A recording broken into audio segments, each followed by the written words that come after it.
அனைவருக்கும் வணக்கம். எங்கள் ஜேஜே பேரடைஸ் பேர்ட்ஸ் தமிழ் சேனலில் பேர்ட்ஸ் பற்றின வீடியோஸ், அதாவது finches, budgies, African love birds, cockatiel, sparrows பற்றின வீடியோஸ் நிறையவே இருக்குது. எங்கள் சேனலை நீங்கள் இதுவரை சப்ஸ்கிரைப் பண்ணலைன்னா இப்போவே சப்ஸ்கிரைப் பண்ணிக்கோங்க. நன்றி. இந்த வீடியோவில் பெட் பேர்ட்ஸ் யாரெல்லாம் வளர்க்கக்கூடாதுங்கிறத பற்றி தான் பார்க்க போகிறோம். இந்த வீடியோவை ஸ்கிப் பண்ணாமல் கடைசி வரைக்கும் பாருங்கள். உங்கள் ஃப்ரெண்ட்ஸுக்கும் ஷேர் பண்ணுங்கள். நன்றி.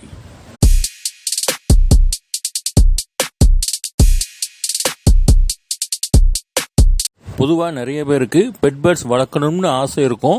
பட் அது அவங்களுக்கு செட் ஆகுமா ஆகாதான்னு அவங்களுக்கு தெரியாது.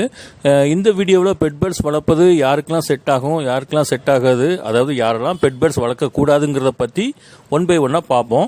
ஃபஸ்ட்டு, பெட் பேர்ட்ஸ் வளர்க்குறதுல நமக்கு தனிப்பட்ட முறையில் இன்ட்ரெஸ்ட் இருக்கணும். தொடர்ந்து கேர் எடுத்து நீங்கள் பேர்ட்ஸை கவனிக்க வேண்டியது இருக்கும். ஏதோ கடமைக்காக வளர்க்கக்கூடாது. ஸோ பேர்ட்ஸ் வளர்க்குறதுல இன்ட்ரெஸ்ட் இல்லாதவங்க தயவு செய்து பேர்ட்ஸ் வளர்க்க வேண்டாம். ஜென்ரலாக பெட் பேர்ட்ஸ் அதிகமாக சவுண்டு கொடுக்கும்.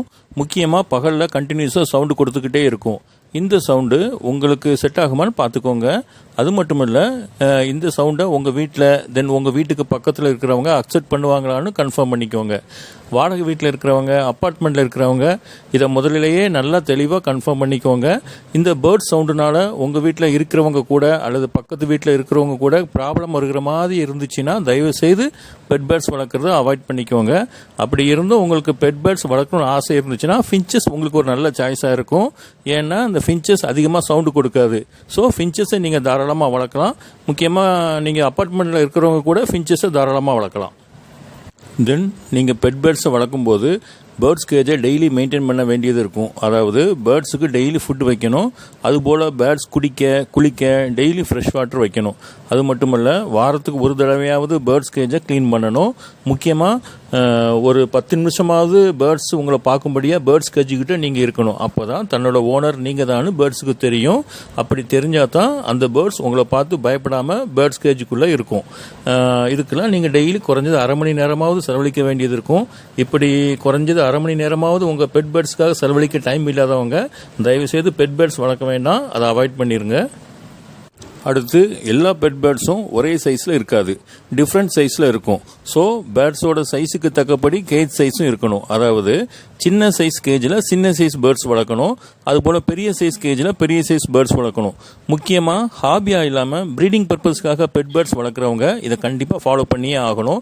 அப்படி ஃபாலோ பண்ணலைன்னா நீங்கள் எதிர்பார்க்குற மாதிரி ப்ரீடிங் ரிசல்ட் கிடைக்காது. ஸோ இதை ஃபாலோ பண்ண முடியாதவங்க பெட் பேர்ட்ஸ் வளர்க்க வேண்டாம். எந்த பேர்ட்ஸுக்கு எந்த சைஸில் கேஜ் இருக்கணுங்கிற வீடியோ எங்கள் சேனலில் ஏற்கனவே அப்லோட் ஆகிருக்குது. அதனோட லிங்க்கும் டிஸ்கிரிப்ஷனில் இருக்குது. தேவைப்படுறவங்க பார்த்துக்கோங்க. தென் பெட் பேர்ட்ஸ் வளர்க்கும்போது பேர்ட்ஸ் கேஜில் சீட் மிக்ஸோட வேஸ்ட், அதாவது உமி இருக்கும். கேஜுக்குள்ளே பேர்ட்ஸ் ரெக்கையை அடித்து பறக்கும்போது கேஜுக்குள்ளே இருக்கிற தூசி, அதாவது உமி வெளியே காற்றுல பறக்கும். அது மட்டுமல்ல, சில நேரங்களில் பெட் பேர்ட்ஸ் கேஜுக்குள்ளே ரெக்கையை அடித்து பறக்கும்போது பேர்ட்ஸ் உடம்புல இருந்து முடியும் உதிரும், டஸ்ட்டும் உதிரும். இதுவும் கேஜுக்கு வெளியே காற்றுல பறக்க வாய்ப்பு இருக்குது. ஸோ உங்கள் வீட்டில் டஸ்ட் அலர்ஜி அல்லது ஆஸ்துமா பிரச்சனையோடு யாராவது இருந்தாங்கன்னா பெட் பேர்ட்ஸை வீட்டுக்குள்ளே வளர்க்க வேண்டாம். வீட்டுக்கு வெளியவோ மொட்டை மாடியிலையோ அல்லது தனி ரூம்லேயோ வளர்ப்பது தான் நல்லது. ஸோ பெட் பேர்ட்ஸ் வளர்க்க இன்ட்ரெஸ்ட் இருக்கிறவங்க, தென் பெட் பேர்ட்ஸ் வளர்க்க நேரம் இருக்கிறவங்க, பேர்ட்ஸுக்கு தேவையான கேஜி சைஸ் கொடுக்க வாய்ப்பு இருக்கிறவங்க தாராளமாக பெட் பேர்ட்ஸை வளர்க்கலாம். ஓகே ஃப்ரெண்ட்ஸ், இந்த இன்ஃபர்மேஷன்ஸ்லாம் உங்களுக்கு யூஸ்ஃபுல்லாக இருந்திருக்கும் நம்புகிறோம். இந்த வீடியோ உங்களுக்கு பிடிச்சிருந்தால் லைக் பண்ணி உங்கள் ஃப்ரெண்ட்ஸுக்கு ஷேர் பண்ணுங்கள். எங்கள் சேனலுக்கு நீங்கள் புதுசாக இருந்தால் சப்ஸ்கிரைப் பண்ணிக்கோங்க.